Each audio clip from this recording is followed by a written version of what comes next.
It's the Anti-Social Podcast, episode 222. 222. Pew, pew, pew. Anyway, this... Even Larry in the background's like, shut up. This week's guest is Matthew Zengerer. Matthew, I've known for quite a few years with me in our band Lord, travelling over to Adelaide and playing a bunch of shows. He's a bit of a metal fan, so I'd see him at these shows. But more recently, I discovered via, and a little credit and shout out for Neil Walton, who directed me towards Matthew again, because Matt's a bit of a rock doctor. He's a geologist. He does geophysics and geology. And in the back of my mind, I've got a really funny feeling that maybe he's told me this in the past, but you know, you have a few ales, a few lagers, and things get a bit hazy to retain information, recall information. So I took this as a clean slate, and I got to know Matthew all over again. This is one of the great things about podcasting, and I think I need to reach out to more people that I've met through my travels being in Lord. I've met so many amazing people at shows all over the world, and so many amazing backgrounds and stories and professions that people have, and there's only so much you can chat about, or a level of depth that you can get to at a gig before you play or after you play, and with beers involved, etc. So all hail podcasting. Podcasting rules. So another great example in this chat of somebody that I get to connect with even better than I did before. So as always, if you want to learn more, you can reach out to Matthew. You can click on the show notes through your podcast player. I'll have links to all these social media handles. Nice and easy to reach out. And you can also check out the show notes over at andydowling.net or andysocial.net. But here we are, another great chat with another great legend from Adelaide. Here we are, Matthew Zengerer. Essentially, geology is the study of the Earth. In theory, it's also the study of the planets and planetary forming processes, the things that basically form rocks and degrade rocks and create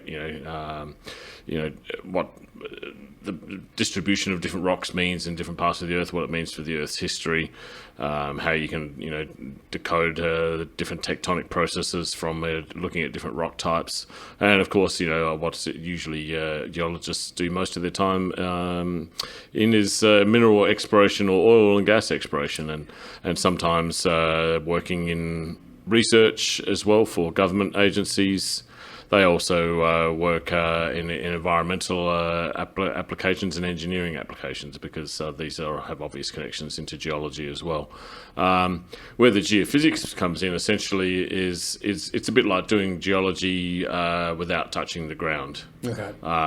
In fact, the clean part of the job. Yeah, in some ways. Well, you do actually touch the ground in some. I mean, if you worked in the seismic industry, the seismic uses sound waves to propagate through the earth, and then they measure the travel time of the seismic wave, and then they can tell from that how many different geological layers it's bounced through and that kind of stuff. But they used to use dynamite, to set off the.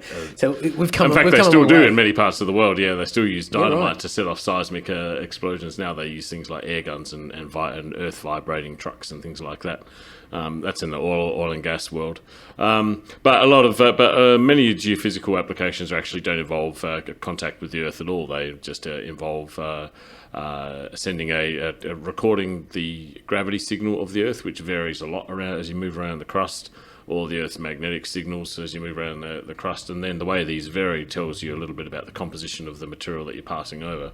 So depending on magnetic properties of the rocks or density properties of the rocks, and that's the primary area that I work in.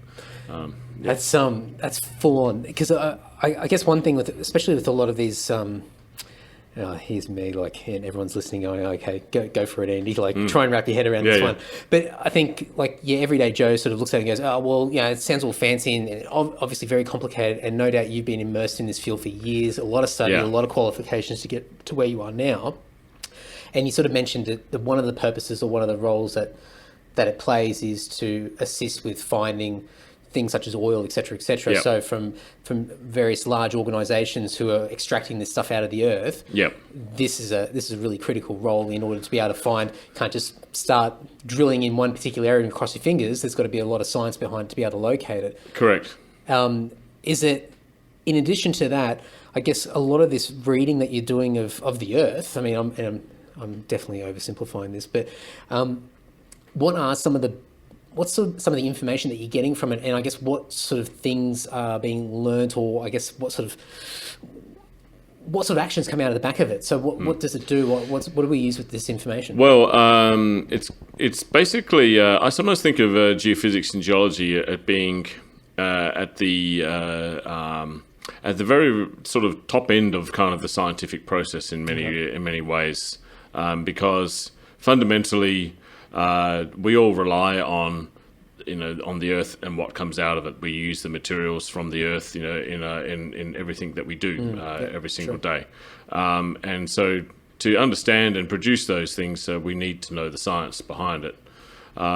But it teaches us an awful lot along the way, because it ties into many different sciences. It ties into biology, as in a lot of the science of biology wouldn't be known without understanding the history of biology, and that comes through the understanding looking at fossils in rocks.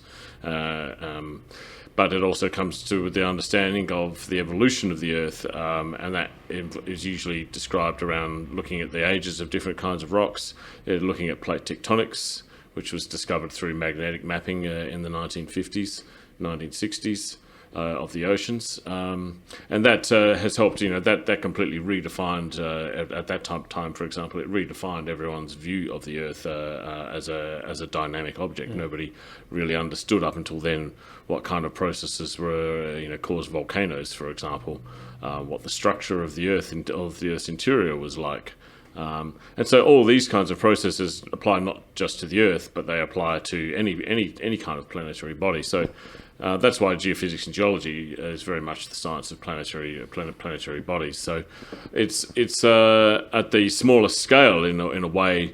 You're using it for things to understand things like environmental applications or archaeology. At a medium scale, if you like, you're using that to probably understand where different kinds of resources can be found, like iron ore and uranium and things like this, gold.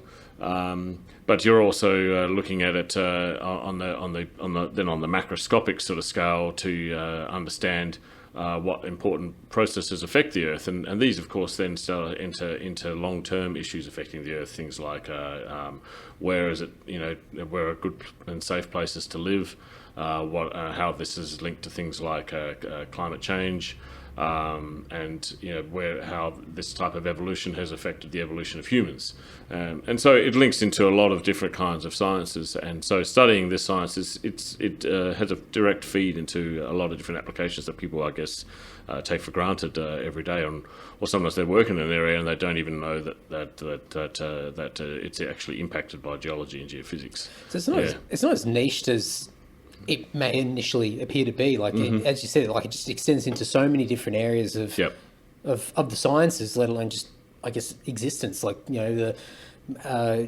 what you said before about sort of looking at other planets. The more that we understand our own planet and the makeup of that, and I guess it's. I mean, is it like looking at tree rings? Is it sort of like looking into sea, and you can sort of map it out and see what's happened over hundreds of thousands of millions of years, etc., and then be able to sort of then look at what chemical compositions of other planets are, and then sort of be able that's to right. find patterns. We understand what might have been the different types of processes that have affected other planets, because looking at the processes that affect our own planet. So, for example, you mentioned tree rings. That's quite a good analogy. There are things like that all across the Earth in coming in different kinds of forms. So I mentioned plate tectonics. The reason why they know about that is because there's magnetic striping that affects that is present in the ocean, and that's a record of magnetic field reversals over time, since they're way back to maybe 65 to 85 million years ago in different parts of the ocean. That's about as old as we can see it. But that has measured, the growth of the Earth's crust over that period of time, and then knowing and seeing the pattern of it has enabled us to see a record of those changes occurring. Is it almost like a prediction to be able to also predict what may happen? Because it's sort of like you can see the patterns, so obviously it'd be things that would be repeating over time, over those millions of years. That no doubt that gives you some confidence of what the future brings as well. A little bit, yeah. So we can understand sort of long-term trends and changes in the Earth and how that's affected things for humans and animals over the course of the Earth's history. It's been used to help track down mass extinctions, for example, of animals and plants. It's also been used to track anthropogenic changes, that have affected the development of humans over the course of the last sort of 2 million years or more, and things like that. And we can get some concept of what things might be like as well in the future by looking at different past geological models and indeed climate models and things like that are associated with it, to get an idea of what's maybe coming up in the future if you change different kinds of parameters. As an interesting sort of comparison, for example, if you look over at Mars. Mars is a planet where plate tectonics stopped billions of years ago, probably about 2 billion years ago. But if you go to, and it's more or less a dead planet now, but whereas Venus, for example, is very much tectonically active, and and the surface of Venus is continually being terraformed, if you like. It gets maybe every few 100,000 to 1 million years, the entire surface gets erupted and remelted and solidified over, and then happens all over again. Oh, wow. Yeah, so we understand this because we've looked at the different kinds of processes that affect our own planet, and then we can see these things happening elsewhere, like volcanoes on Io, for example, in the surrounding Jupiter and things like that. So obviously, I mean, some immediate things would be sort of understanding how the Earth's reacting, and because in the short term, because ultimately, when you look at humans, we haven't been around that long, and you're dealing with various minerals and the Earth that's been around, and you said before, like 60 plus million years. Yep.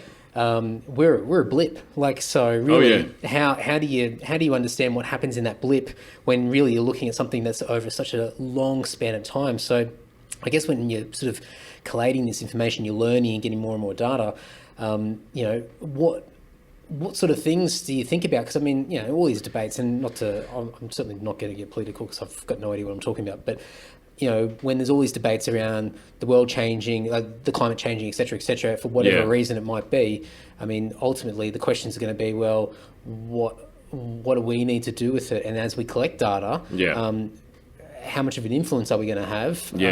How long are we actually going to be here for? Because maybe we're that blip, and that blip doesn't continue on. It just ends at a particular period of time in the grand scheme of things. Well, it's a very good point. And it's an area where even geologists and geophysicists, even though they know a lot more in some respects than most, do feel conflict themselves. I guess sometimes you get a bit, with any kind of information data set, it sometimes feels a bit overwhelming trying to assess all the different variables that affect it and understand how it might impact your own life, let alone other people's lives. And I think part of the problem with being a geoscientist is that many geoscientists are purveyors of this kind of information, and it's not always very easily represented or sold to the general public, especially not compared to, say, the 1980s, which was a great period for science, if you like. That was when science, was very much embraced, I think, by a lot of the general public. We had the space shuttles, and we had development of computers and the internet and all kinds of interesting technologies sort of emerging, and a lot of stuff that we now take a little bit for granted. But I think the problem with being a geoscientist these days is understanding your own position in the world, as you say, and communicating that we are only a small piece of it, but we also carry a very large amount of responsibility as the people who are at the top end of our tree, if you like, in terms of the ecology of the planet and the ecosystem of the planet. And so I think some geoscientists get wrapped up too much in the idea that we really are a blip, and that anything that happens now, well, it's really just not much in the grand scheme of things. So drop in the ocean sort of thing. Drop in the ocean, and they can't see past that. They'll go, all right, tomorrow what's the name of that? Yellowstone. Yep. So the Yellowstone is sitting on a massive magma chamber, and there's basically it's erupted before in the Holocene sort of epoch, in the last sort of 100,000 years, and when it has done, it's caused massive widespread devastation and lifted debris into the air. It's probably possibly even triggered ice age events because of the cooling associated with the suspending of particles. Oh yeah, it's terrifying. Ticking time bomb stuff. And so people will say, well, one of those could go off, or we could have another Krakatoa eruption or something like that, and then that'll undo anything that the humans have done. And that's right. That's actually technically correct. So they go, oh, therefore, we're not responsible for anything, and stuff and everything. We don't care. But that's actually, I think that's recklessly irresponsible. The fact of the matter is that in the golden age of humans, if you like, in the last 3,000 years, whilst there's been some big mega geological events, we've mostly lived in a fairly good time during the Earth's history, where the climate's been pretty good. It's been slowly warming, and now it's massively warming. But we've also lived in a relatively protected time overall compared to other times in the geological past, where there's been a lot of major volcanic eruptions and instability and earthquakes and all kinds of stuff, which made it quite inhospitable for and also life probably at times. Yeah. Things hitting the planet as well. Yeah, bollards, asteroids and meteors. Of course, one of them could come smashing down, and I think it's not much that keeps me awake at night, but stuff like that, I sort of go, it depends on how you look at it, because part of me sort of that's what gives me the cold sweats to think about some sort of eruption, some sort of something hitting the earth and just like going wiping everything out. But at the same time, it's sort of like there's almost a bit of peace about it, because it's like there is honestly nothing you can do. Like once you get to that point, there's no responsibility. There is nothing. Yeah. That's it. You're done. So really, there's nothing to worry about, because it's beyond you. Yeah. But it's an interesting thing, as you said, because there is an argument to say, well, any of these things can happen at any point in time. So who cares? And what impact do we really have? So some people are really like, oh, well, we may as well make some money out of, sort of finding some cheap coal somewhere and selling it to some disadvantaged country and making as much money as we can. Look, I don't really buy into that kind of stuff. I'd like to try and, I come from a bit of a mindset where I probably tend to upset sometimes people who are from the more green and the left side of things, and I probably also would do the same thing to people on the other side of politics. I think humans have a very big responsibility, and everything that we do does affect the planet. So it's something that I very consciously sort of have to think about every single day. But I also have to be mindful of the fact that with the Earth, we are living in a dynamic system, and we're the shepherds, if you like, of our own. But kind of being that at the top of our chain gives us a lot of responsibility to protect and nurture, and that's kind of what we can be really good at sometimes. But we're also very good at destroying things, So, and we're definitely good at destroying stuff. And it's definitely a topic of a lot of metal music. That's for sure. It definitely creates a lot of content. I'll tell you what, but it's it's an interesting thing, because I think for your everyday, for you it's more unique than your average person, because you understand a lot of the science behind it, so you can see what impact certain things have or don't have. Whereas I think most people out there are only sort of following whatever the latest narrative is, and, correct, and a lot of it's emotionally driven. Yeah.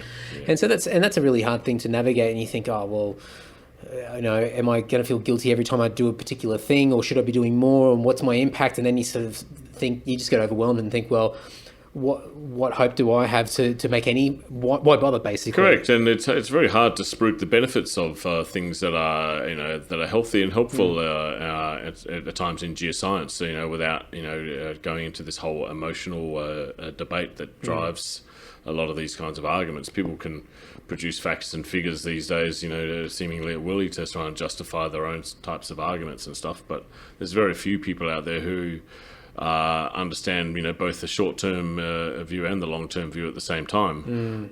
It is a difficult thing to embrace. But I guess growing up as a child, being drawn to science, I originally wanted to be an astrophysicist, you know, Yeah, right. and Okay. I kind of got sidetracked into geology. It must have been, you know, the rock factor, you know, the rock and metal factor. Yeah. But yeah, look at. I guess that sort of comes from, yeah, I guess maybe wanting to both understand, you know, the natural understanding of wanting to know what's going on with the planet, but also later in life also wanting to bring some of that stuff back to people and educate them and, you know, and teach them, and give them things that you've learned about the process, and hopefully they can sort of, you know, begin to understand, you know, the humans' role in the scheme of things and what the planet's role is in the scheme of things as well. I think it's a big thing about science, and although you said like, so the 80s was a bit of a heyday where there was a lot of, I guess, big changes. Like, so for your everyday person, when you're looking at it, it's like, wow, you're going from 0 to 100 almost. And these days now it's exponential with technology and the way that we're moving. But ultimately we're living in a space now where something fantastic happens and you're like, well, I'm not surprised really. Like we could have seen that happen. But I think one thing now with science, and I think over probably the last 5 or 10 years, is that it's becoming more, it's integrated more into pop culture, I think now. And I think the big thing about it is having the right people out there that are narrating it in a way that makes it digestible for your everyday person. Because science, I did science in school. Like that was a struggle. That was, I've got nightmares just thinking about my science teachers and the stuff that, you know, we had to study and not understanding it. And, you know, sometimes it's the delivery of the message rather than the content itself. And there's no doubt that sometimes people in science are kind of, you know, a bunch of weird nerdy freaks. Yeah, I mean, maybe lacking some social skills. Yeah, we had this teacher in high school, and he was called Mr. Johnson.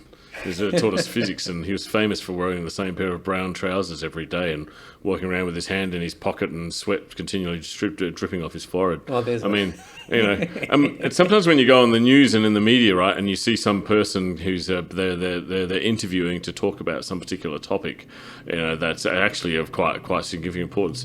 And then they just turn out to be, you know, they're one of these crazy weird Gronks who sort of garbles out a message in a way that most people are just simply not going to be able to comprehend, and they'll just take the entirely opposite impression. Well, I think the big thing, like with people, you sort of look at someone talking like that, and I mean, it's always impressive. You sort of get gobsmacked going, oh, wow, like that person's really intelligent. But then at the end of it, you're like, but what do you actually, like, what's it mean? Like, what do you actually, And I think there are people out there now that have pushed more in the way of making it more digestible for your everyday person, and just saying, like, yeah, it's all complicated, it's complex. You know, the people that are in these fields have been studying and they've got credentials, and there's a level of complexity again that is beyond most of us. However, what this ultimately means is that we can, I was talking to an astrophysicist, and she said, like, certain things out of her studies and what people have been able to do in the field is be able to invent things like GPS and like all these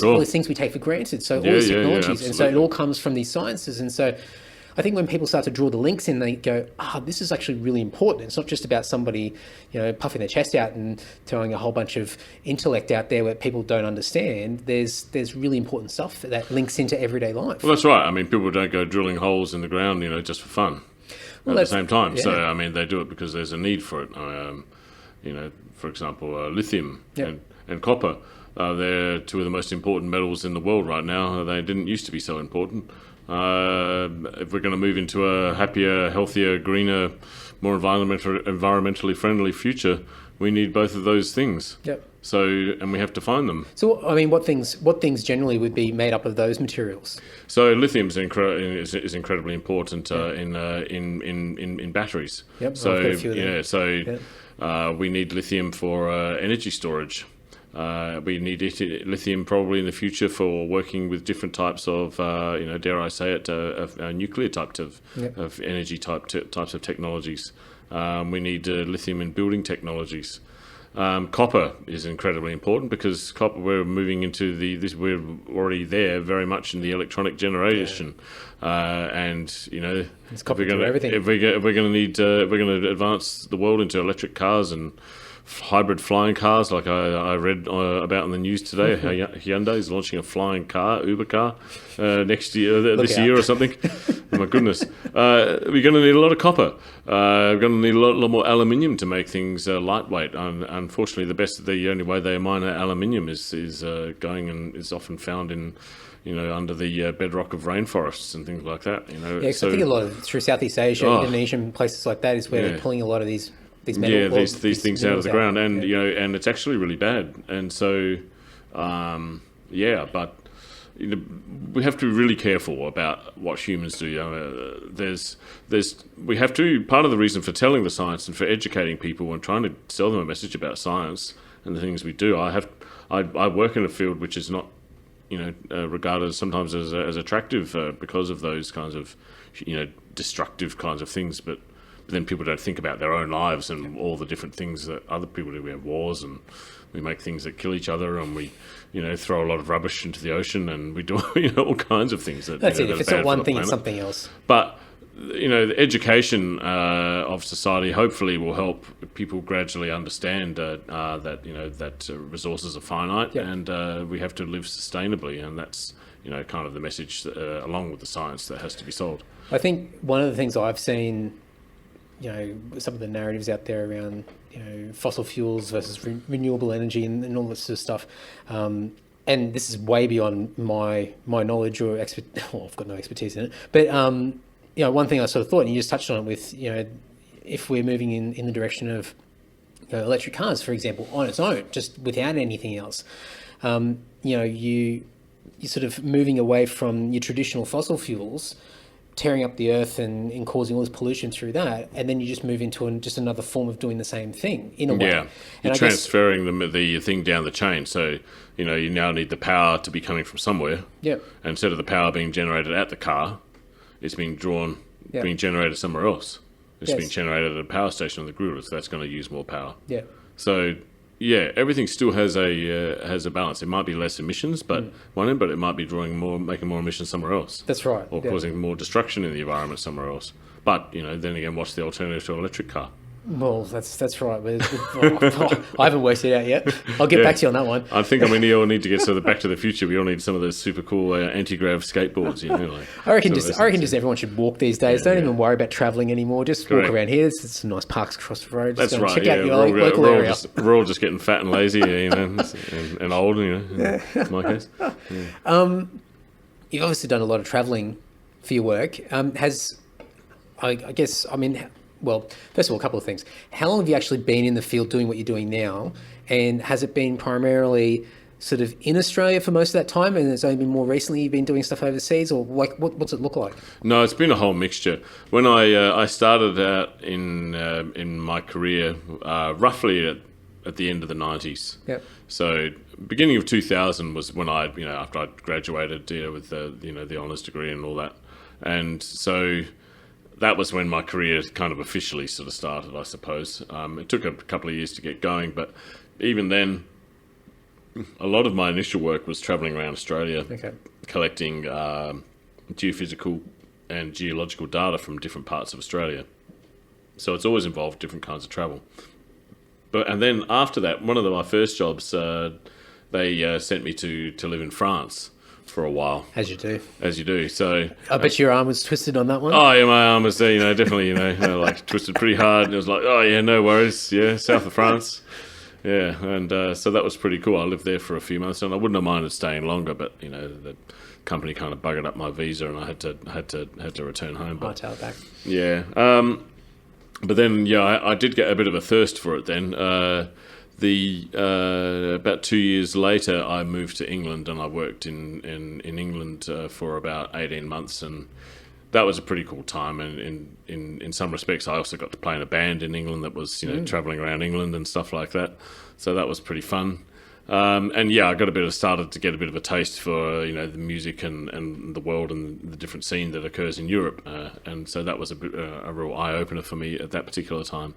Then by the time I got back a couple of years later, it wasn't really all that long after that I actually started working for myself. And as soon as I started working for myself, that really did open the door for travelling, because I had to be flexible and mobile and say, all right, well, for this contract, I need to go and work in another city or I have to go and be in another, weird part of the country or on some other continent.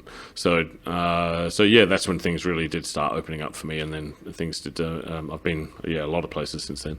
Well, I know people that listen to this podcast are probably just imagining my eyes sort of light up when people start talking about being self-employed. But I won't dig in too much. But I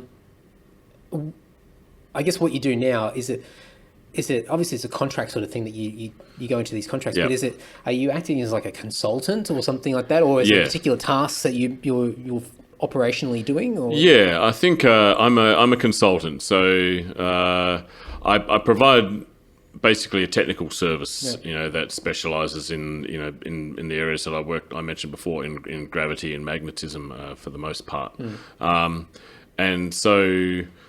In my area, I guess I've discovered some particular niches that where I'm a bit more skilled than most, and there's not really all that many people in the world who do. It's always a good thing. Who do this kind of stuff. So, that means I get I still have to go out there and spruik myself. I travel to a number of conferences every year. Bit of networking. Yeah, a bit of networking. Yeah, networking always usually involves lots of social good times. And so it's a little bit of a rock and roll lifestyle with sadly without some of the rock and roll, but however it does get me out to music festivals and things like that. Well, especially if you're in Europe, you're in the mecca of it all, so there's heaps of stuff there. Yeah, I'm really lucky actually. There's this one particular festival, it's a bit of a bloody festival. It's one particular geoscientific conference that's in Europe, and it basically happens in a different European city every June, in the early part of June, and so that always coincides with Download or Hellfest or Grasspop or Sweden Rock. I haven't been to Hellfest yet. I tried to get a ticket this year, but it just sold out. The bloody system. I was online and I just got booted off. Oh God, there were so many of us just sitting there at the time when we're all just getting knocked off, and we're just like, what? Quick refresh, and then you go back to the end of the queue, and it was just as soon as it happened once, it was all over. Well, it certainly makes things easier if you've already got to be over there for another purpose, and you can tie it in with some of this stuff. I'm very lucky. I admit that in this respect, I'm very lucky with my job. I get to have that flexibility at times to go and travel and then include a few things. So definitely. I don't always actually get real holidays as such. I sometimes just get a few days off here and there, But last couple of years, I've been lucky to have some slightly longer stints where I've been able to take a bit of time off and enjoy some festivals and travels and. And figuring out some historical stuff and Well, I think psychologically, when you're working for yourself, your traditional holidays where you get your annual leave every year, it's a different thing. Like obviously you're working, but there's more of a balance where you can have lifestyle integrated into what you do. Correct, yeah, and part of that comes part of the cost of doing what I do. So the expenses of doing what I do. I get to enjoy a few of those extra things that go with my work because they form part of the trip. I have to include it along with my work. I've really got no other choice about it. Otherwise, I don't get to do anything. I'd be sitting there just obsessing about work all the time. And traveling for a lot for your job, can be frustrating, and it can be kind of a lonely experience as well. I don't really particularly enjoy sitting on planes, for example, and being in hotel rooms like where we are right now. So I'm looking around this thing, I'm going, oh, this is just like another home away from home. That's right. Yeah. But so like I said, it's a bit like the rock and roll lifestyle. Every time I keep thinking of Iron Maiden, Wasted Years, and all that kind of stuff. You'll have your traveling soundtrack. Correct. Absolutely. Yeah. What so working for yourself, I mean, who would be the general people that would be employing you to do consultancy work, contract work, etc.? Would it be stereotypical type of companies or people that would be getting your services? It does vary a bit, but generally speaking, it's oil and gas companies or mining exploration companies, and sometimes it can be government agencies. It can even be people. I'm not actually necessarily doing project work for them. I might be training I sometimes go over and train people in the use of different kinds of geological and geophysical software, for example. Cool. And I'd go to some sort of government organisation in, I think, last year or the year before, it was in Uzbekistan. Oh, really? Yeah. It's pretty random. How much time have we got for this podcast? All right. That's about as random as you can get. Wow. But and then just go there, and I had to work through a Russian translator and show them how to do different stuff. What? Yeah. Okay, so I've got this. One of the things. So we're in 2020 now, and I was talking to my wife the other day, and I was talking about things I wanted to do for the podcast this year. And I've got all these ideas, and so I'm doing a bunch of recordings. Yeah. But I said, I love watching really sort of random, odd documentaries about all the stands, all that part of the world, which is just so fascinating, fascinating. So I have to ask, and we can go off on a tangent. I'll try not to go off too much, but what the hell is that place like, and what was your experiences there? Like what? Yeah, Uzbekistan. So I was there only for 2 weeks, and most of it was, unfortunately locked up in locked up in an institution, as it were, with a bunch of Russians. But this is their country is going through something of a revival from moving from basically a socialist / communist regime from the Russian period of the 50s to the 90s, and then in the last, a lot of them have swapped over from that to either so-called socialist dictatorships, or maybe even Islamic kind of more religious sort of led type quasi dictatorships, autocracies, or in effect. And so what you see is this there is this real hybrid of a lot of the very old and the new. So, for example, the room where I was staying, and many of the hotels there in the Tashkent, they basically look like they've just come out of some sort of Eastern European / Russian kind of film from the 1950s or 60s. They've all got this crazy kind of ass wallpaper and ancient furnishings, and slightly decrepit sort of building qualities, and people think that this kind of thing is still pretty much this is what people kind of want, the taste is so different. And then you go out, and the streets around in Tashkent, they are a mixture of, I guess, probably buildings from maybe the 1920s to the 1950s period, kind of, not particularly pleasant looking, but I guess old school social housing. Yeah. And then communist era, what would have been big blocks of apartments and things like that, which are now very run down looking and kind of look like a bit like the high school that I went to in the 1980s, that kind of stuff. And then you've got these vast green government parks with these beautiful polished white buildings. Wow. And they look like this is where all the social dollars get spent. Yeah, I was going to say, you can see where all the money's going. Yeah, wow. Yeah, and so then they're sort of stuck in the middle of it, and it's surprisingly a lot of the streets are surprisingly well maintained, and certainly in the areas around the world, the government function type buildings and things like that are definitely very well maintained. But then you'll go out into the market, and and it's just people are just selling crap. Potatoes. Yeah. Horse. Yeah. Wow. Yeah. But it's and sort of but a lot of Uzbekistan has got that fusion of Mediterranean type culture to it, and it's more like a fusion of Chinese, if you like, and Iranian, Persian culture. Yeah, so the feel of the place, it actually in many ways is a little bit like the feel that you get when you're in Turkey or something like that. I don't know if you've ever been to Turkey. And so it was quite similar. But when you go out of as soon as you go out of the city, it's just it's I wouldn't say it's subsistence, but it feels like you're sort of still at the closer to almost like peasant farming kind of sort of level from maybe around the turn of the century. So, or turn of the previous century, I should say. Like 19 1890s to 1920s kind of looking sort of old hovels and hamlets and It must be like going to a time agriculture channel. and stuff like that.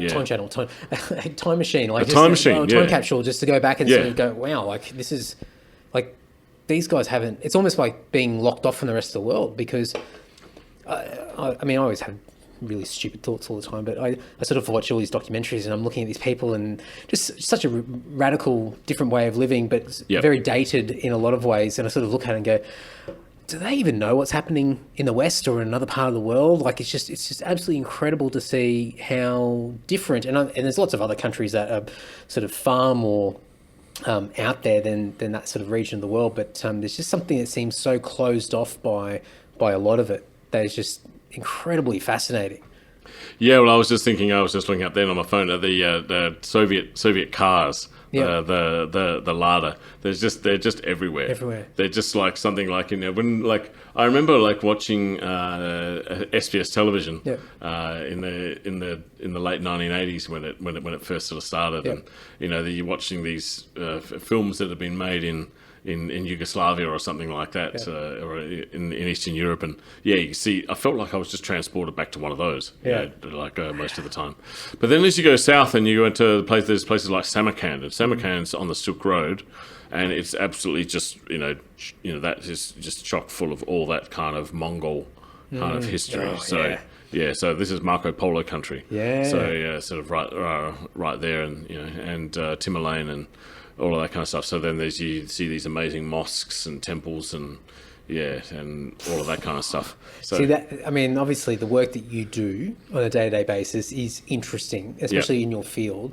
But as sort of like a consequence of doing that, to be able to be thrown into these like otherworldly areas around the globe is just incredible. Yeah, I've had some interesting experiences. I've been lucky to go to a couple of random places. I've been to Mali as well. Oh, really? Yeah. Yeah, in West Africa, and I was out doing a gravity survey out there, and that was out in even in situations which are even much more primitive than that. So people just with no access to electricity, and they still live at very much subsistence level, subsistence farming, just living in clusters of little huts out in the middle of nothing, and they sort of survive off millet and growing melons and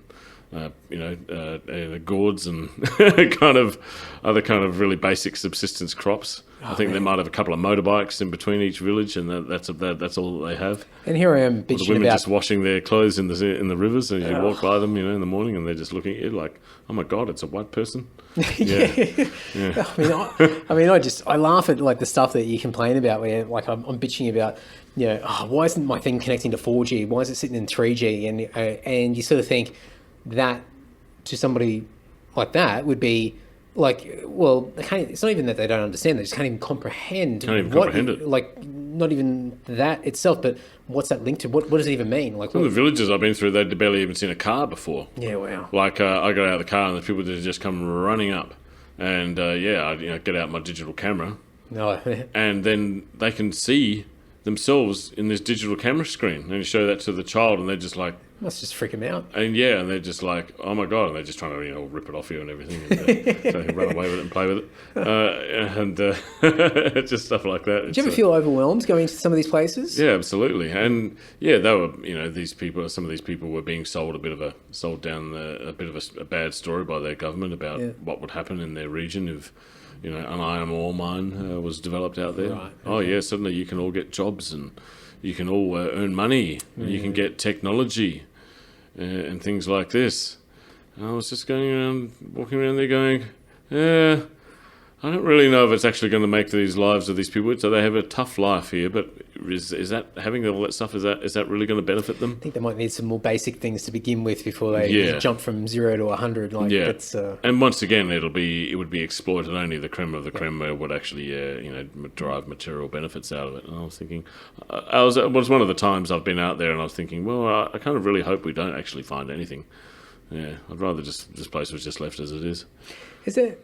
I mean, obviously, there's things that you learn every single time you're out in the field that sort of builds up your own knowledge in your own expertise. But I mean, what sort of eye-opening sort of things have you come across by doing this work, just in general, like stuff that you just never thought you'd ever, like, whether it be sort of like, those sort of circumstances where you're seeing how, a village or a community could be potentially impacted by sort of the outcome of these, not so much your work, but like, I guess, the bigger picture of what's happening in that area. Yeah, sure. That was definitely one of those things. I would say that was a bit of an eye-opener. I mean, it was an eye-opener just being there in the first place. But I guess thinking about the consequences of what might happen if, the land around that place was actually developed. And so, that was definitely made me really think about, how humans impact the environment and how they... and also how they still impact on the environment and whether they live on that level, on that very basic sort of subsistence level. I have to say, in Western Africa, in that, for all its remoteness and all the stuff, the people were more harmonious in the way that they were existing there than they're a lot more than what they were in the cities. As soon as you moved them into the cities, all those kind of 20th century type, level issues seems to just suddenly start coming into play, and then the place starts to feel more like India. So in India is that's a real I found India probably the most eye-opening country that I've ever been to in that regard. Just for the sheer number of people and the sheer number of overuse of shit and rubbish and pollution and disregard for themselves, for the animals, for life, and and their surroundings in general. It never seemed more blatant and awful to me. It's like a dog-eat-dog sort of environment in some ways. As it was when I went to India. I was like, take me back to Mali, Yeah, right. Wow. Whereabouts in India did you go? I've been a few places there. I've been to... It's not like India's all bad. I'm not saying anything necessarily against Indian people or anything. Not at all. But it's just there's... too much of stuff that's going on in the way they, I guess... historical ways of being, and the way that's become manifestly magnified in the last 50 years to see them affecting their environment and the way they affect each other. I've been to Hyderabad, and I've been to Delhi, and I've been to the Golden Triangle of cities, what do you call it, Jaipur and Agra. I've been to Dehradun, and I've been to Mumbai. And in Mumbai, the slums come right up to the airport, so as you fly in, you can see all the slums. It's incredible. So, it's just a horror. I haven't been to India. I've got a few friends that live there, and it's one of those places that I'd love to visit. But there appears to be just it's not even organised chaos. I see chaos to an extent that is just it's like anywhere. Like really, I mean, if you had it's a large country, but you've got a large population, and it doesn't matter whether it's India or it's anywhere else. I think when you have that volume of people anywhere, and imagine that same thing happening in Australia, you would potentially be in a similar situation. You really come home, you look in your own backyard, and you sort of go, goodness, what happens when I when I throw my rubbish in the trash? Where does it go? What does it do? Then you discover it's being sort of taken to Indonesia, which really shouldn't be having all that kind of stuff, and it gets just, goodness knows what happens to it there. It's probably being disposed of in ways that we really don't really kind of want to know about and care about here. That's to help make our cities look good. China was another. I've also went to China, and China was definitely a big eye opener. I just felt like an ant. Yeah. I felt isolated.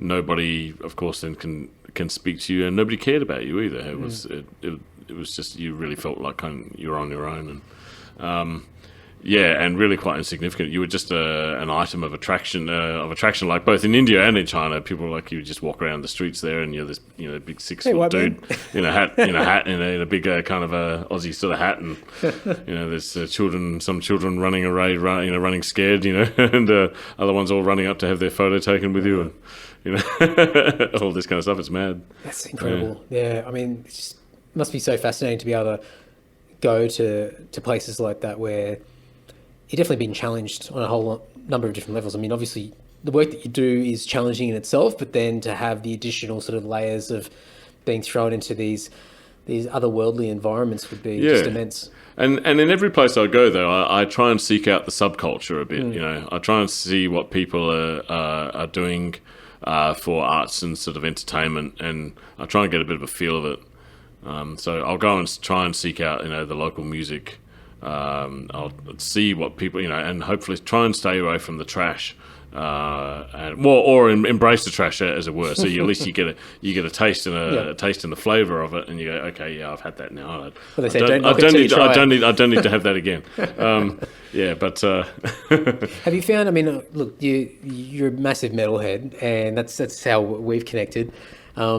Obviously Europe's a big one, and you've been to heaps of festivals, and it's a big thing for you. But just traveling to some of these other places, have you tried to seek some of that stuff out? Oh yeah, absolutely. Have you found any gems or anything unusual? Yeah, I reckon the coolest place I went to was probably Colombia. So I was in Colombia, and I was in Bogota, and of course, in South America they absolutely love their metal, and they love their old school power metal and things like that. They really dig that sort of shit, and. Yeah, I went to this gig in Bogota, and with this guy who was a colleague from the. I was at the Geological Survey of Colombia. I was giving them training and in some working with some modelling software, and he took me out. This guy's name was Jesus. Jesus. He took me out to one of the local gigs, and it was a dry gig. They didn't sell any alcohol in there. And I wish I could remember the name of the band that was playing. It wasn't Warlock, but it was something like that. Okay. I was thinking of Warlock, the famous they were Colombian? Doris band. They were from maybe they were Colombian. Yeah, I have to have to go back and have a think about this now. Sure. But anyway, so you couldn't drink it. So everybody got cheap drinks from all the local sort of stores around and sort of sat around outside, drinking and smoking, and then they all sort of filed in. And the show was just crazy. We had things like flaming phoenixes sort of descending from the ceiling with the singers coming down, and he's just going, like this, sort of belting out some sort of power metal classic whilst sort of coming down in some sort of thing, some sort of strange contraption, like as though like we were in some sort of 1980s film clip or something like that. Yeah, it was gold, pure gold. But was it a small place? No, it was actually reasonably big. Yeah. Wow. It was reasonably big. So they were one of the bigger bands from the country. If that's I think so. Wow.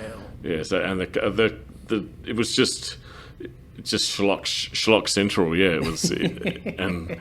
It was just so much metal goodness in that moment. I was loving it. In a place like that, you wouldn't be. You'd probably stand out like a sore thumb there as well. I mean, was there many other sort of foreigners or expats or anything? Yeah, I mostly stood out there because I was reasonably tall. Okay. Yeah. And I think they could just sort of look at you and go, foreigner probably because.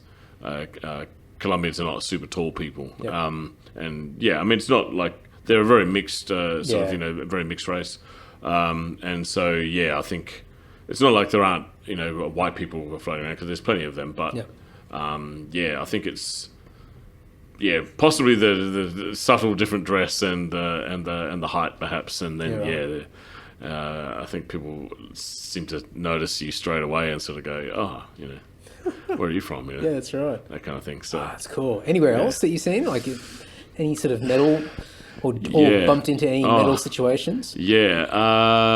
Well, I've been out in Southeast Asia a bit. Yep. So and in China. So seeking out. I've sought out metal music in China as well. And now where the heck? I was trying to remember where I saw that. I reckon that was in Beijing. Okay. But it was like, I don't know, that was it probably doesn't really count as much because it was just sort of it was in kind of one of the main sort of touristy sort of or just off one of the main sort of touristy sort of areas which are north of the Forbidden City, Okay. and they've got all Yep. these little laneways. I think Yep. they're called dugongs. Okay. Yeah, and they sort of crisscross in a very old part of the city, and that's been sort of colonised by the sort of I guess the alternative crowd, if you like. Okay. And it's a bit more sort of cultural. There's a lot of cafes and bars and clubs and places where people play music and stuff like that. So I saw some metal in there, and that was kind of pretty interesting. I think even in Singapore they had I went to one metal show there, and it was in like there's virtually nowhere to see that kind of rock and roll at all in somewhere like Singapore. Yeah, it's tough. Right, Yeah. it's really, really tough. And so the room was literally like of where the band was playing. It's pretty much about as big as this hotel room, and people were just squashed in there. And once again, it's not licensed. People have to sort of just sit there and sort of drink outside if that's what they want to do.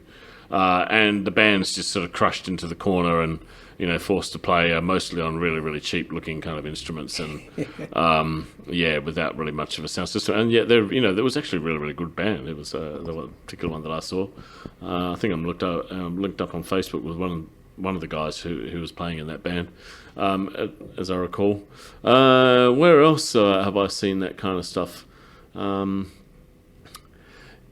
Yeah, that's probably. I mean, I'd say that's probably the couple of the weirdest. Well, not Singapore's not weird, but certainly China and Colombia is probably. Well, it's definitely very places. different compared to your stereotypical places like North America or through a large part of sort of Europe as well. It's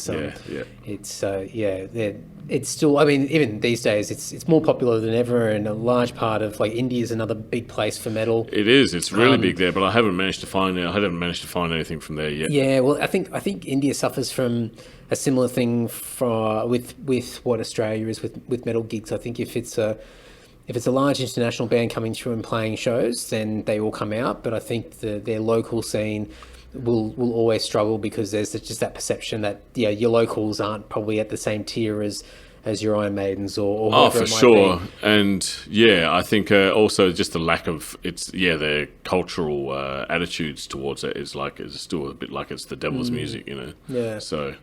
Yeah, so probably some challenges there, but it's definitely expanding. Like, it's funny just to see people pop up in different areas. I had a guy on the podcast last year, I think, and he wrote a book. Oh God, he's going to kill me. Heavy Metal Africa, I think it's called. And so he's been going to Africa for years and years and years, and he's just discovered this metal world and starting in sort of South Africa and just working his way up, and he's found all these weird and wonderful bands that are a total DIY. They're playing in like shacks and corners of these rooms, like makeshift what would be like a community hall or whatever it is. And they're developing their own subculture there, and it's just so fascinating. It's so cool. And then they sort of incorporate the local sounds as well. So you'll get that influence of the African sort of sound, or maybe the Indian sort of sound and things like that. And sometimes that it actually fuses really well. That's it. It makes it unique. Something a little point of difference. Yeah, well, I suppose you think of like what's that Mongolian band, The Who? Yeah, I know. Yeah. I mean, so popular. Crazy. and who would have thought a few years ago that basically, this is going to sound so horrible, but anything popular would come out of Mongolia. Yeah. Mainstream globally, something along those lines. And while metal is globally popular, but it's not. It depends. I mean, in some aspects it is mainstream, but in other larger aspects it's not. And I think for that band to be able to make waves the way that they have is absolutely incredible. I mean, they're coming here, in a few months to do Download, and they've been touring all over the world, and they're so unique. And good on them. I mean, if it takes a fad or something like that to catch a band, and or anything like that to drive it, and it puts you up there suddenly on a pedestal, well, then so be it. I mean, I guess I was thinking of what's that New Zealand band again? Something massively popular. The Young Guys. Everyone's screaming at their phone or whatever they're listening to right now. Come on. I feel really bad because I just saw them earlier on this year. Yeah, Alien Weaponry. Yeah, so jumping at them. I mean, it's great. I mean, I think it's fantastic that they've sort of, gotten out there. But then we're suddenly we're thinking of New Zealand as being a kind of a, we're putting them into the back thing. But that of course that isn't really appropriate either.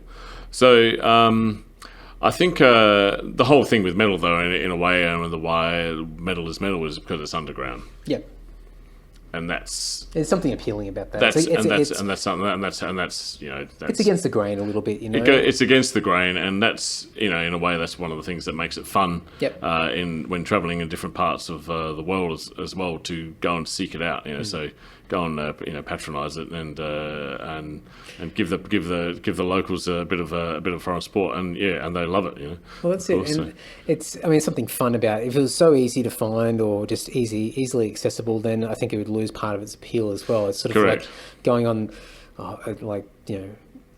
weird comparison, but it's sort of like, record hunting. You're going through like some old dusty sort of secondhand record store, and you're flicking through, and most of it's just rubbish, and then suddenly just out of nowhere this is like gem of like some single from like the early 80s, some metal release or whatever, and you're like, oh my god, of all the places, like I'd never find this here, and here it is.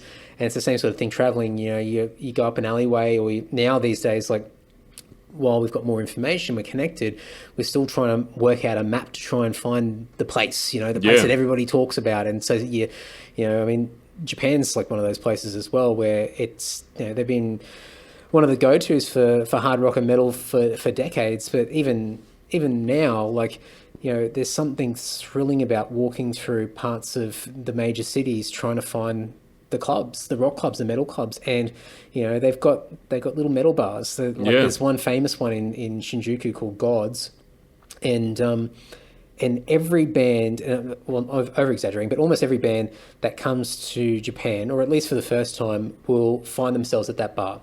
The promoters usually take them there, at least for a drink or something like that. The guys behind the bar, they've got these square pieces of white cardboard that they get the bands to sign, and they put them up on the wall. Yep. And all the signs. So you walk in there, and it is tiny. It is like, comparing the hotel room thing again, it's probably half the size of this room, and it's just a long bar along the thing. There's a big screen TV, and you sort of creak your neck back to try and watch the TV, but the music's blaring. There's great stuff. Grimy little shithole. Oh, it's amazing. It's this little dive bar, but it's so cool. They've got loads of those in Istanbul. Yeah, right. Really? Yeah, okay. Istanbul's really, really good for metal. And that's another place. I was there actually just recently. I was there for like 24 hours. I was changing, transiting on flights. Yeah, right. And up in on the Taksim Square sort of side of the city, and Istanbul's huge. There's heaps of metal bars, and it's really, really popular. But they're all, of course, like most places, are all there. They're sort of shitholes in the wall. But you can do a little pub crawl, just jump in and out of each one, have a beer. You got to kind of see. You do have to sort of seek them out, but it's a bit of a classic adventure. I went there, and I went to this bar, and there was this older guy in there, and he was a record shop owner there in Istanbul, and he dealt in obscure records. So it's interesting that you mentioned this, and he knew heaps of Australian bands, a lot of garage. He was more of a punk guy, but he knew heaps of Australian garage and punk bands and alternative rock and a little bit of metal bands, from the 80s and 90s in Adelaide that like people even out of Adelaide have probably barely heard of. And this was in Istanbul. Wow. Yeah, he's a classic character, and he was just rattling them off, and I'm going, my goodness. You know more than me. Yeah, probably know more than me. Been sort of kicking around the scene, now for a pretty long time. I thought I knew most of that stuff. He goes, oh, the exploding white mice, don't you? I'm like, just standing there, just in shaking my head in disbelief. Yeah. Yeah. I think it's cool. I think it's the old cliche. It's a small world sort of thing, and I think especially because you share a common interest, which ultimately is a niche subgenre of an interest. And so I think when you connect with people, doesn't matter where they are in the world, you find that commonality straight away, and it's like you've known the person for it's like glue. Yeah, straight away. There's that instant bond, and it's just so appealing. And I've been through it myself, and I know a lot of mates of mine. You sort of roll your eyes every once in a while because you're like, oh yeah, the old metal cliche. See the guy in the Slayer shirt, and you sort of point him out, go, yeah, give him the horns, and it's so cheesy, but it's such a rush to be able to connect with people. And I think it's such a human thing as well. I think everyone sort of wants to be able to sort of have that's why sport's so popular. That tribal aspect of having a community and going for the same team, and no matter what happens, you stick together and all that sort of stuff. And it's the same with metal; it's the same concept. I mean, that's right. I mean, it's not like when you walk down the street and you got your probably wearing something similar to what I'm wearing now. I got the maybe a black shorts and the maiden shirt, but you might be wearing some relatively obscure metal band shirt or something like that, and you just be walking down the street in Spain or something, and then some dude will point you out, and go, "Hey!" Yeah, and you might maybe you stop, or maybe you just keep passing each other by, and it's just like this smirk or laugh or a point or whatever. And it's just like this little acknowledgement, a little bit of validation, and you sort of go, "Yeah, that's cool," and then you just get on with life. You keep going. I laughed at yesterday. I was in Melbourne, and I was walking past. Won't remember the area, but I was walking past one of the old churches, and there was this really young guy, and he was sitting on sort of the sandstone sort of bench along the sort of like the fence line.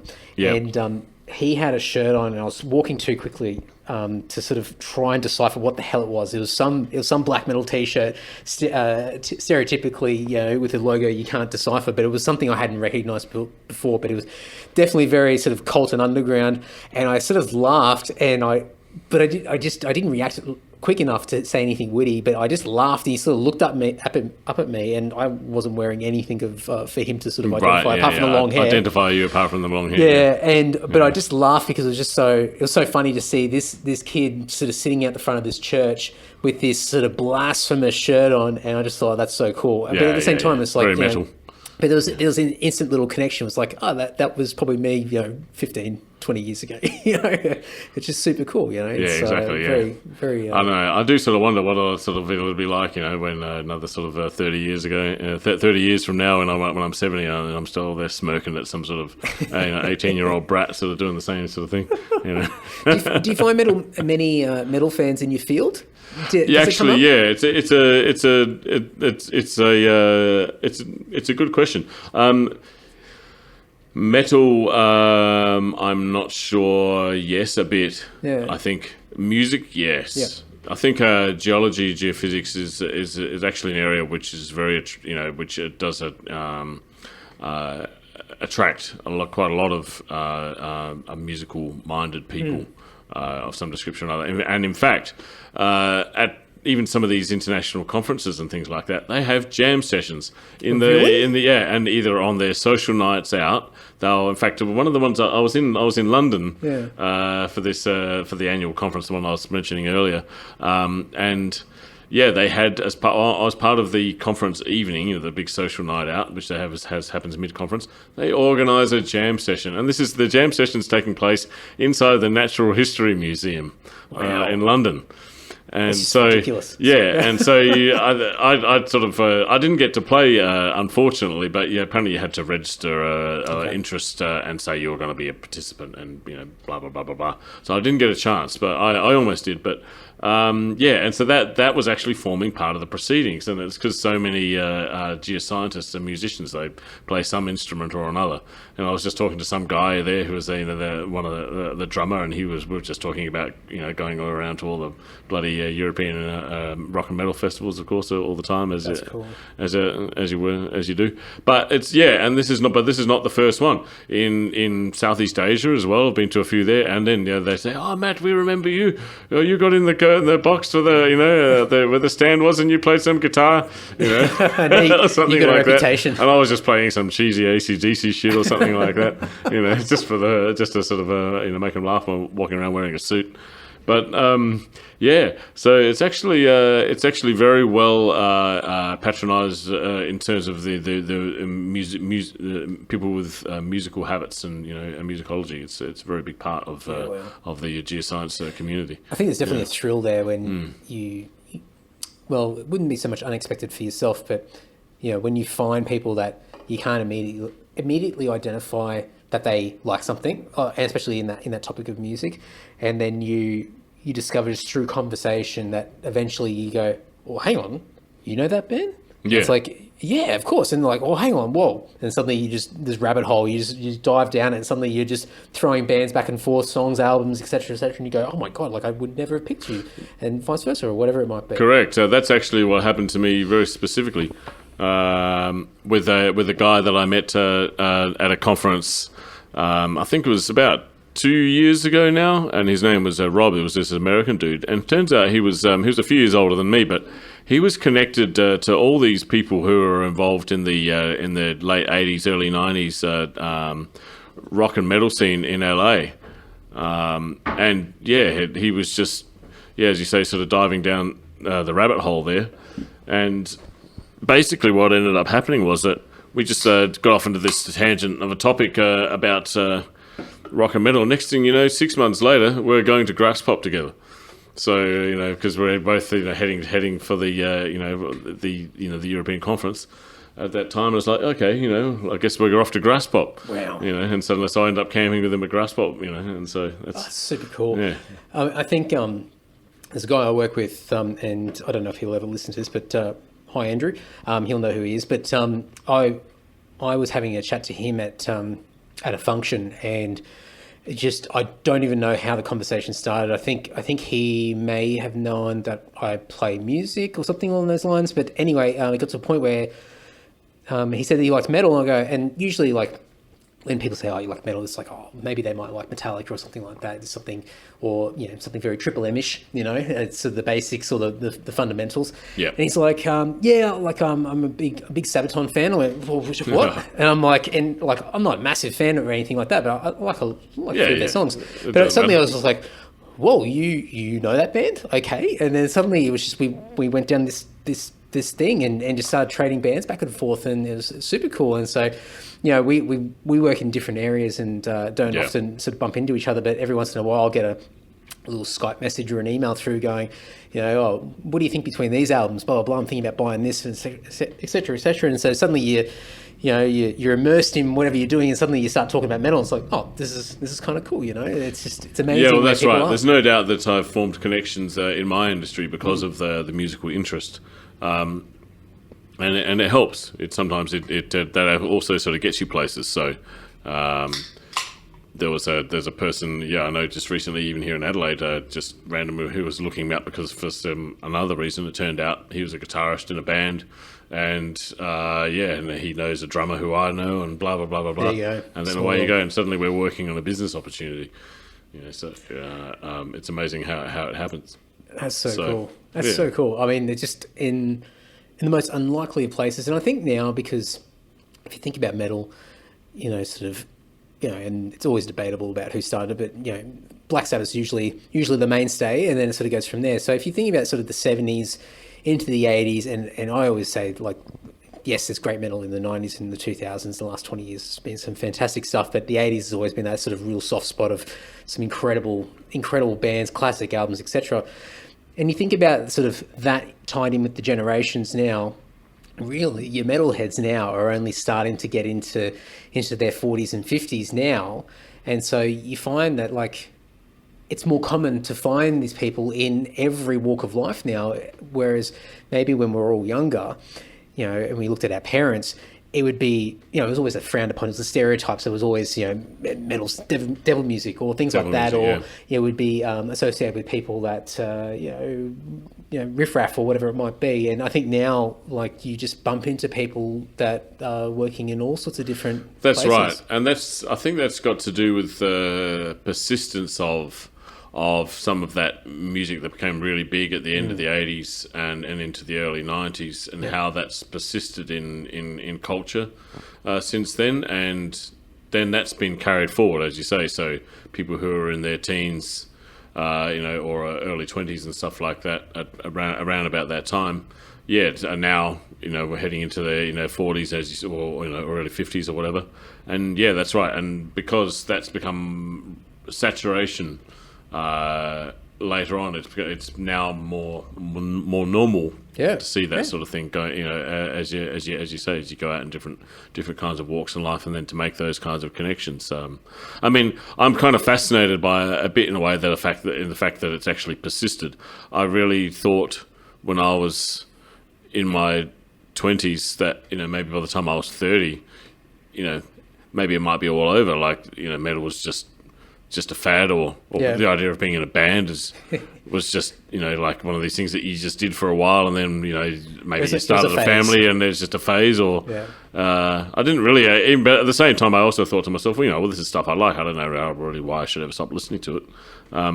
You know, it's I think it was a bit of a generational thing as well, because I think, you know, whenever you're stereotypical sort of teenager or even early 20s, but even by that stage, you know, you tend to become an adult and think you're getting a bit older. But, you know, there was always that sort of cliche of, oh, well, it's just a phase, it'll pass, you know, the parents or whatever it might be. So anything that was sort of like a little bit counterculture or a bit sort of against the grain was always seen as, oh, well, that person will grow out of it. Eventually they'll get over it. And, yeah, all the other stereotype was, you know, people that you would maybe go to school with and things like that. And so, you know, you bump into them later on down the track out after school's over, and you're like, oh, you're still doing that thing? Like, nah, I got over that, you know, blah blah. I've got kids in the house now, and I'm doing a 9-to-5 job or whatever it might be. And that's us shit. That's silly stuff, you know. And you sort of go, oh, okay. And so there's all these sort of narratives that sort of run along where people sort of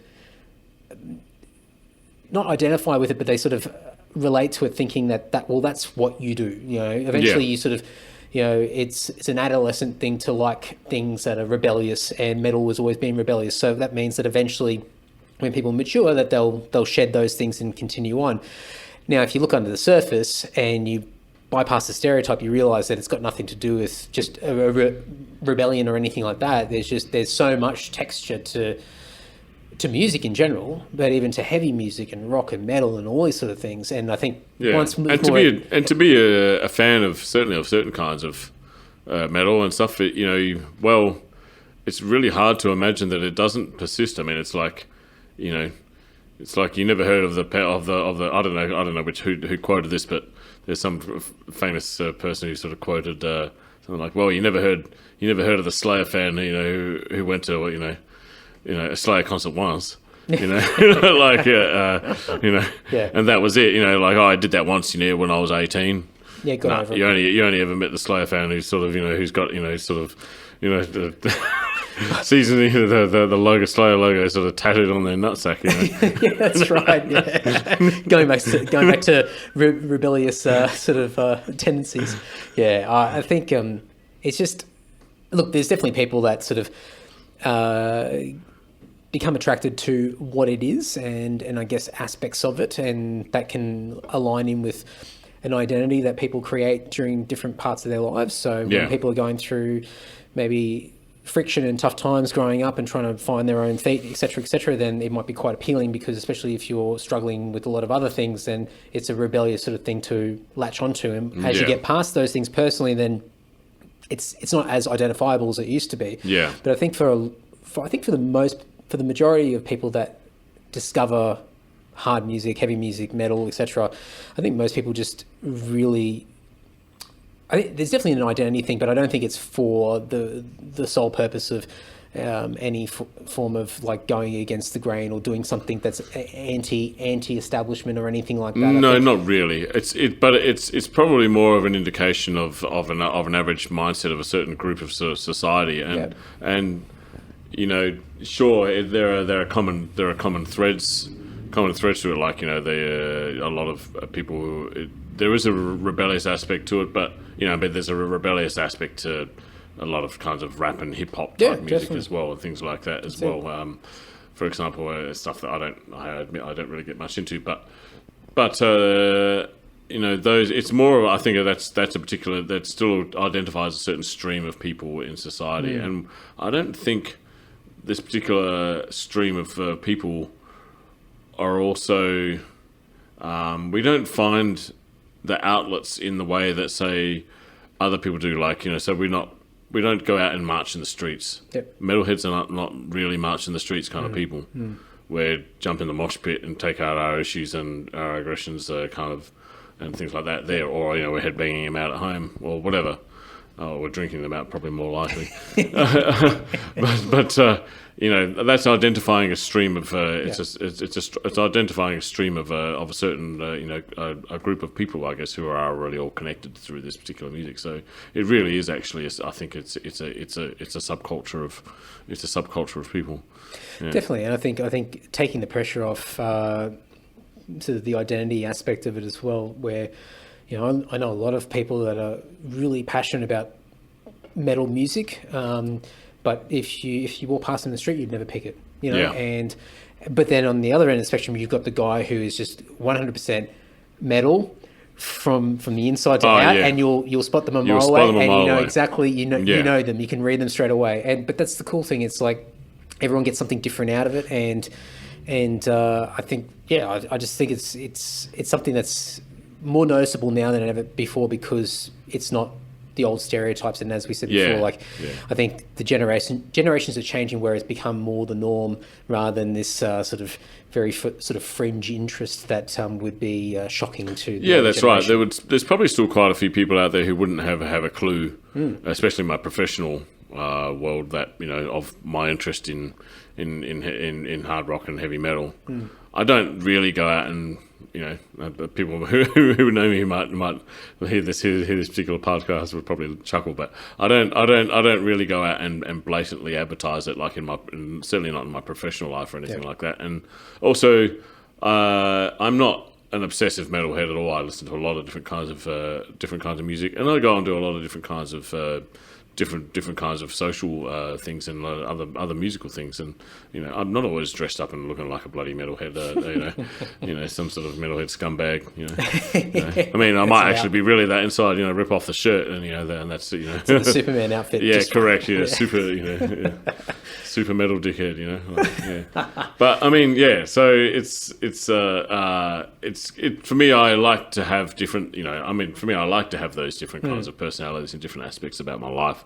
I like to try and keep things interesting, but you know, it's good. You know, it's pretty always quite funny walking down the street, as you say, and seeing your heart on the sleeve kind of metal diehard. Oh, that's right. It's great. I can think of any number of them in Adelaide. Oh, look, I'm sure we know. I'm sure we've got a bunch of there's one particular people. guy I know. Like he's like, he just suddenly turns out randomly. You know, just about nearly every show that I go to. Yeah. You know, suddenly he's just there. You know, he's just like, he'll just appear out of nowhere and he'll be just moshing his head off. You know, it's just like, oh, it's him again. Yeah. You know? Old faithful. Yeah.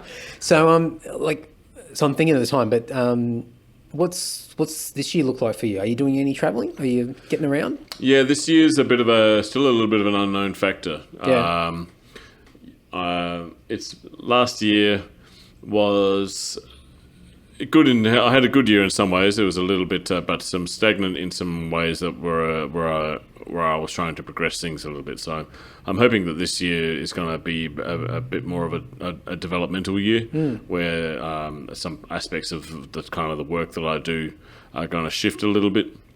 I mean, as much as I've enjoyed doing the consulting and that kind of free life, I probably needed some aspects that are a little bit more solid and regular, certainly in terms of, you know, financial stuff. Yep. But for the financial aspect of it, but I'm also seeking to sort of try and change things around a little bit and you know, develop what I do in a slightly different way. So, you know, maybe starting to put more back into the education sort of part of things. Also, sort of start and also in terms of my professional development. So I'm looking at that a bit, but there was also some travel on the cards, of course. There's my mid-year conference, which happens to be in Amsterdam this year.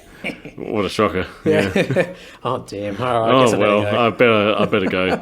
I submitted my technical paper, you know, for that only a couple of nights ago. Yep. So that went in, and I'm fingers crossed, touch wood, that gets accepted, and they let me talk. So and then straight after that is Download Festival. If I do that, it'll be my 7th one. Not bad. Yeah, so You'll have a bit on your plate. Bit of have regrouping a bit this on my year. plate. but, It'll make up a little bit for missing out on Hellfest. I still haven't been, but Yep. Download Fest is always just usually it's not called Brownload or download, sort of drownload for without good reason. It's usually horrific and drenched with rain and cold. Well, definitely memorable. But it's often memorable. Last year was pretty memorable. So Excellent. Well, I think I'll definitely have to get a few people following what you're doing.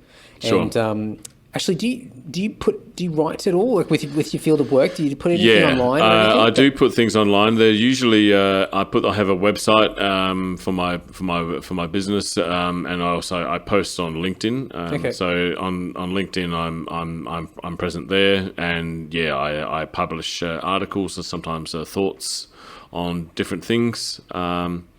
I don't use it in the same way as I use Facebook, which is just random bits of whatever. Yeah. But on LinkedIn, I treat that as a bit more as my that's my professional social media sort of mouthpiece. So sometimes I put a few things on there. Oh, I'll chuck a few links in so people can have a little that'd be sticky much beak in and obliged. see what you're up to. Awesome, man. Thank you so much. And No worries. And do you like my stealth grabbing the beers as well? during the podcast? That was particularly well done. Yeah, true professional. All right, thanks, mate. Cheers. Right, cheers, Andy. Awesome. If you want to reach out to Matthew and say hello, you can do so by clicking on the links in the show notes over at andydowling.net or andysocial.net, or depending on what you're listening to this through right now, there should be a bunch of clickable links. So grab your stubby little digits and smash them against the screen, and you should be able to get through to Matt's social media pages, and you can say hello to him. As I say with every guest that's been on the podcast, please reach out to these people, say hello, give them a little thumbs up or a little bit of social media love, and let them know that you got something or you enjoyed their episode.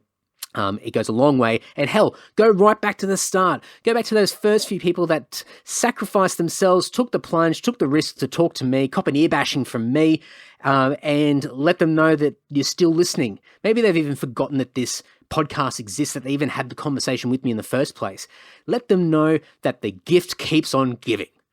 That'd be fantastic. At least I would be amused anyway. I'm sure they would get a kick out of people contacting them many years, because this podcast has been going on for many years now. What are we? 2015, we kicked this off, so we're 4.5 years in, and we're still trucking. Every Thursday night, folks.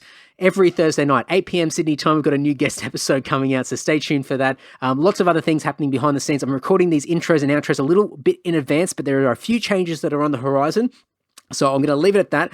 Make sure you keep up to date on my social media pages on Facebook, Instagram, Twitter, etc., YouTube. andydowling.net is the best place to start, and you'll be able to keep up to date with everything that's going on in my world, and I will share some more updates and things that happen in the future as they roll on. But as I'm recording these a little bit in advance, I have no idea what the hell I'm doing. So there you go. If you want to support the podcast as well, apart from a bit of social media love and sharing these great episodes around, you can donate a couple of bucks over at paypal.me/AndyDowlingOfficial. It goes a long way to keeping this podcast sustainable. It covers the hosting, it covers the editing, it covers gear, and it covers a whole bunch of other ideas that I have that are coming up where I'm investing to make this podcast bigger and better. So lots of things happening, lots of great ways to support the podcast. The fact that you're even listening to me right now, it means a hell of a lot. So until next week, folks, thank you very, very much. Take care and ta-ta.